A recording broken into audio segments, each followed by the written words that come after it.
이제 제가 커멘트에서 원래 커멘터라는 컬럼이 있는데, 그러니까 누가 댓글을 작성했는지 커멘터라는 컬럼이 있는데, 그거를 제가 시퀄라이즈에서는 작성을 안 했잖아요. 이게 시퀄라이즈에서는 그거를 알아서 작성을 해줘요.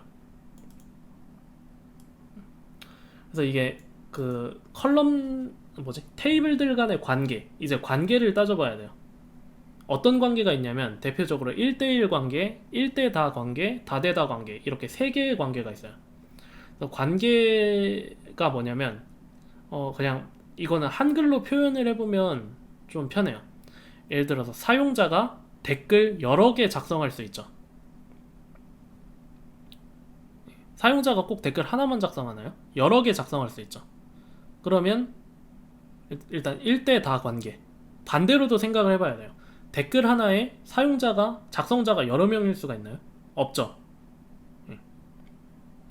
사용자는 댓글 여러 개 작성할 수 있지만 댓글 하나에는 한 명의 사용자만 있어야 되죠. 그런 경우가 이제 1대 다 관계. 사용자는 여러 개를 갖지만 댓글은 하나만 갖는 관계. 화살표 이렇게 하면서 생각하시면 될 것 같아요. 1대 다 관계가 있고, 사용자랑 게시글 간의 관계도 한번 생각을 해보세요. 1대 다죠. 사용자 한 명은 게시글을 여러 개 작성할 수 있지만 게시글은 작성자가 한 명뿐이겠죠. 근데 뭐 공동 GP라는 경우에는 게시글 하나에 작성자가 여러 명일 수도 있긴 하겠네요. 그런 경우에 이제 다대다 관계가 돼요. 다대다 관계. 사용자 한 명이 게시글 여러 개 작성할 수 있고, 게시글에 공동 작성자가 있는 경우, 이런 경우는 다대다 관계. 그 다음에 뭐 사용자 테이블이 있고, 그 사용자에 대한 세부 정보들 테이블이 있다. 그러면 얘네들 뭐 1대1 관계, 이런 식으로 될 수가 있거든요. 그래서 관계가 크게 세 가지가 있는데, 이거는 어떤 관계가 있는지는 이렇게 한쪽에서 다른 쪽으로 가보고 다른 쪽에서 이쪽으로 가서 어떤 관계가 있는지 이렇게 찾아보시면 되고, 그거는 제가 강의하면서 어떤 관계가 있는지 이렇게 말로 설명을 해드릴 거예요.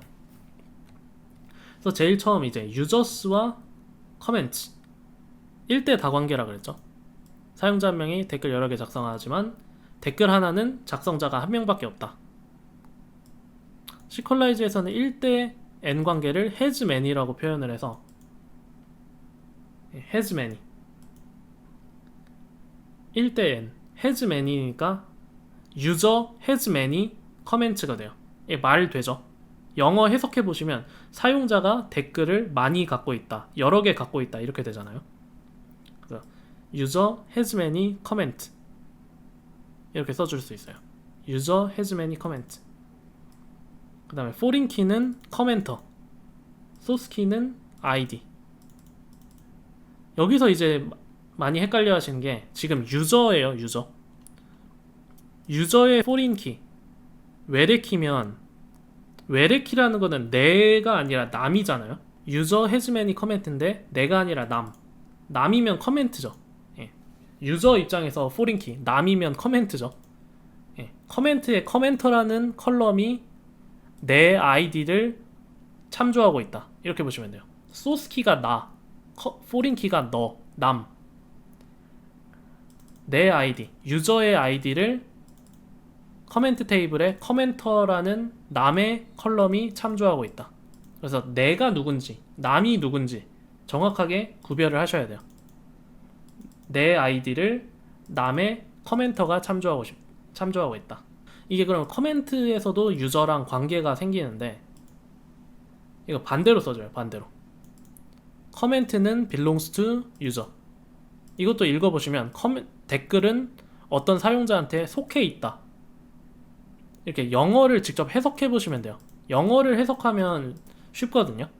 이거를 그냥 막 영어 뜻을 생각 안 하고 막 외우면 여기가 헤즈맨인가 저기가 belongs to인가 헷갈리는데, 해석을 해보시면 쉬워요. 댓글은 사용자한테 속해 있다, 맞죠? 댓글 사용자한테 속해 있잖아요. 사용자가 댓글한테 속해 있는 거 아니죠. 사용자는 댓글을 여러 개 달 수 있으니까 사용자는 댓글을 여러 개 달 수 있다. 그래서 foreign key는 커멘터, 타겟 키는 id.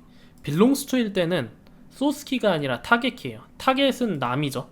저 목표 유저의 타겟 키는 id. 이거 foreign key는 대신에 똑같아요. 이름이 포린 키는 유저 입장에서도 포린 키가 커멘터고 커멘트 입장에서도 포린 키가 커멘터예요. 다만 이 커멘터가 누구한테 가느냐 하는 거는 belongs to가 있는 애한테 커멘터 컬럼이 추가돼요. 여기에 커멘터 컬럼이 추가됩니다. 커멘터 컬럼은 여기에 추가돼요. belongs to가 있는 데다가 추가된다고 보시면 됩니다. belongs to. 그래서 belongs to면 타겟 키고 has man이면 source 키다. has man이 source 키, belongs to는 타겟 키. 이렇게 외우시면 되고, 요거 해석은 영어 해석하듯이 하시면 매끄럽게 어떤 때 belongs to고 어떤 때 has man이 쓸지 아실 수가 있어요. 마지막으로 foreign key는 belongs to에 들어간다. 커멘터는 belongs to에 들어간다. 그래서 알아서 아까 constraint, 뭐 references 이런 거 다 달아주고, 그래서 뭐 on delete, cascade, on update, cascade 이런 옵션들 여기다가 더 추가를 해주실 수는 있는데 저는 굳이 이번 강좌에서는 쓰지는 않습니다. 그리고 1대1 관계, 뭐 예를 들어 사용자 테이블과 그 사용자에 대한 세부 정보 테이블, 예를 들어 뭐 이거를 왜 굳이 나누냐도 그런 질문이 드실 수도 있을 것 같아요. 사용자 테이블이 있으면 뭐 사용자 내 이름, 정보, 뭐 아이디, 비밀번호, 나이, 핸드폰 번호, 집 주소, 그 다음에 뭐 마일리지, 뭐 내가 쓴 댓글 개수 막 이런 것들 다 하나의 사용자 테이블에 저장해도 되지만 이거를 가끔씩 나누는 경우도 있거든요. 왜 나누냐면 이 사용자 테이블에 컬럼들이 아주 많으면 그 컬럼들 매번 이렇게 로딩하는데 시간이 오래 걸리기 때문에 자주 사용되는 정보들만 이렇게 사용자 테이블에 넣어놓고 조금 덜 빈번하게 쓰이는 것들은 사용자 정보 테이블에 따로 또 넣어놓고, 그래서 뭐 이런 빈번도나 아니면 뭐 중요도, 그 다음에 보안 위협성 이런 것 때문에 하나의 테이블을 일부러 두 개로 쪼개는 경우도 많아요. 두 개 이상, 세 개 막 이렇게. 그래서 그럴 때는 하나의 테이블을 둘로 쪼갠 거기 때문에 그 두 테이블 간에는 1대1 관계가 있겠죠. 그냥 굳이 하나여도 되는 거를 쪼갠 거기 때문에. 그럴 때는 이제 또 has one과 belongs to, has many가 아니라 이번에 has one이에요. 그러면 이제 has one과 belongs to는 진짜 헷갈리는 게 1대1이니까 반대로도 1대1이잖아요. 얘 뒤집어도 1대1, 1대1. 그러면 누가 has one이 되고 누가 belongs to가 돼야 되나? 이게 많이 헷갈리는데 이거는 저희가 정해야 돼요. 저희가 너는 has one 하고 너는 belongs to 되라 임의로 정해야 되는데, 한 가지 선택의 기준은 belongs to에 foreign key가 들어간다 그랬죠. foreign key. 그래서 foreign key를 누구한테 줄 거냐에 따라서 belongs to를 유저에다가 붙이냐 info에다 붙이냐를 선택하시면 되고, belongs to가 유저에 있다, user belongs to info면 유저의 user ID foreign key가 생길 거고, info belongs to user면 info에 user ID가 생기겠죠. 근데 지금 문맥상은 info에 user ID가 생기는 게 맞겠죠. 유저에는 이미 ID가 있잖아요. 유저의 ID라는 게 자동으로 있는데, 유저의 ID가 있는데 거기다가 유저 ID까지 같이 생기는 거면 좀 이상하죠. 인포에는 인포의 ID가 있고 그거를 사용자의 ID와 이렇게 1대1로 연결할 수가 있겠죠. 네네. 이 foreign key는 둘 다 foreign key예요. 둘 다 foreign key. 이 source key, 타겟 키만 달라요. has man이나 has one은 source key고 belongs to는 타겟 키예요. foreign key는 이게 뭐 남 이런 뜻보다는 그 컬럼의 이름을 뜻하는 거예요. 그 컬럼의 뜻. belongs to에 들어갈 컬럼의 이름. 그래서 foreign key는 컬럼의 이름이기 때문에 그냥 양쪽 다 고정이고, source key, 타겟 키로 구분을 합니다. has one, has many는 source key, belongs to는 타겟 키. 그리고 belongs to가 있는 곳에 foreign key가 들어간다. belongs to에 들어갈 컬럼의 이름. 그 다음에 이제 제가 이것까지 해야 되나 싶은 게 다데다 관계인데, 이게 다데다 관계가 자주 나와요. 인스타그램을 생각해 보시면 게시글과 해시태그가 있죠. 그래서 게시글 하나에다가 인스타그램 막 사람들이 엄청나게 많이 달아놓잖아요. 검색 잘 되라고, 자기 포스트 검색 잘 되라고 이렇게 많이 달아놓으면 여기서 게시글 하나가 해시태그 여러 개를 가질 수 있다. 일단 1대 다 관계가 생기는 것 같은데, 반대로 생각해봐도 해시태그 여러분들 뭐 해시태그 노드 이렇게 검색하면 노드에 관련된 게시글들이 쫙 뜨죠. 그러면 해시태그 하나도 다양한 게시글들을 갖고 있는 거예요.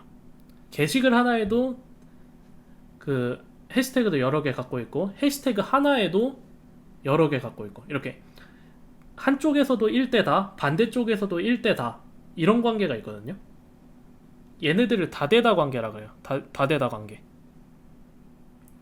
그걸 영어로는 n 대 m 관계라고 표현을 하는데, 다대다 관계가 되면 어쩔 수 없이 중간 테이블이라는 게 하나 생깁니다. 이건 다대다 관계를 표현하려면 중간 테이블이라는 게 생겨야 돼요. 아, 근데 이게 여기 1대1에서 이렇게 1대1 뭐 유저랑 인포가 있는데, 여기다가 뭔가 다대다 관계가 또 생긴다고 하면 보통 이 인포는 무시하고 이 유저랑 다른 애랑 다대다 관계를 넣죠.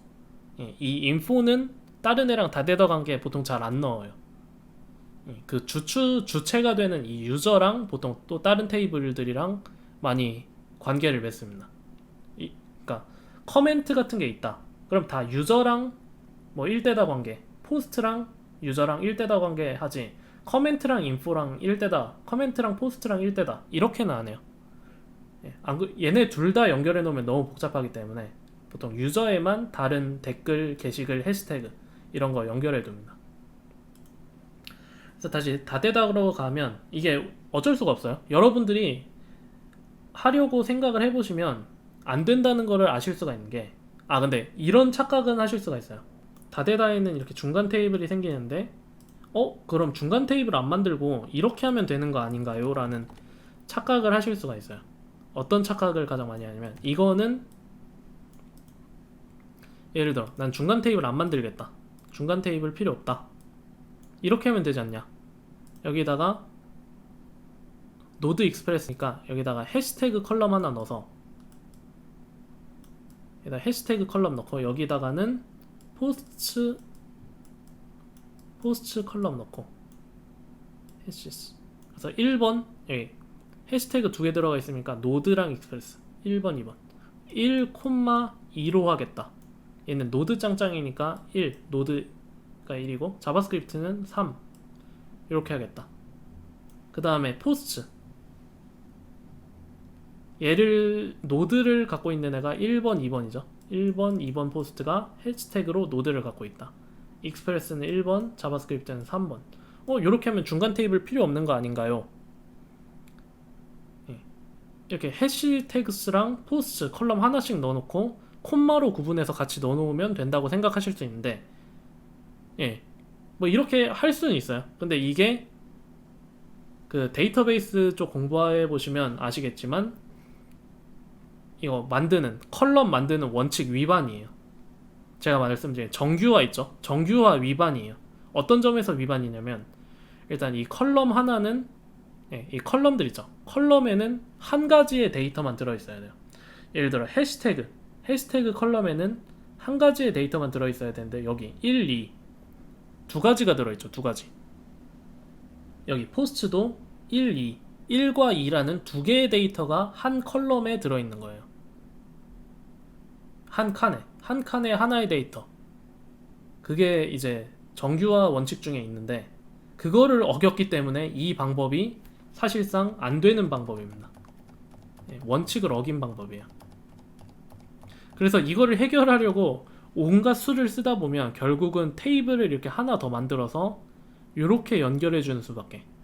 포스트 해시태그라는 테이블을 만들어서 포스트 아이디, 해시태그 아이디에서 1번 게시글에 1번 이렇게 해시태그 연결해주고, 또 여기 1번 게시글에 2번 해시태그 연결해주고, 2번에 1번 해시태그 연결해주고, 3번 게시글에 3번 해시태그 연결해주고, 요렇게 중간 테이블이 생겨요. 그래서 이 중간 테이블은 SQL 하실 때, SQL 하는 분들의 머리를 거의 처음으로 막 멘붕에 빠뜨리게 하는 그런 건데, 시퀄라이즈를 쓰면 그나마 조금 편하게 하실 수는 있어요. 근데 나중에 시퀄라이즈에 너무 적응됐다가 나중에 SQL에서 다대다 관계 만나면 대부분 다 쿼리 짜는 거 까먹어서 못 하시거든요. 그래서 너무 편한 거에 익숙해지면 나중에 좀 대가를 좀 치르긴 합니다. 배열로 못 들어가요. 예. 배열로는 그러니까 원칙적으로는 배열로 못 넣고 그 MySQL에서 컬럼에 배열을 지원을 하긴 하거든요. 제이슨을. 근데 정규화 원칙에서는 원래 배열이란 거는 컬럼에다가 넣으면 정규화 위반이에요.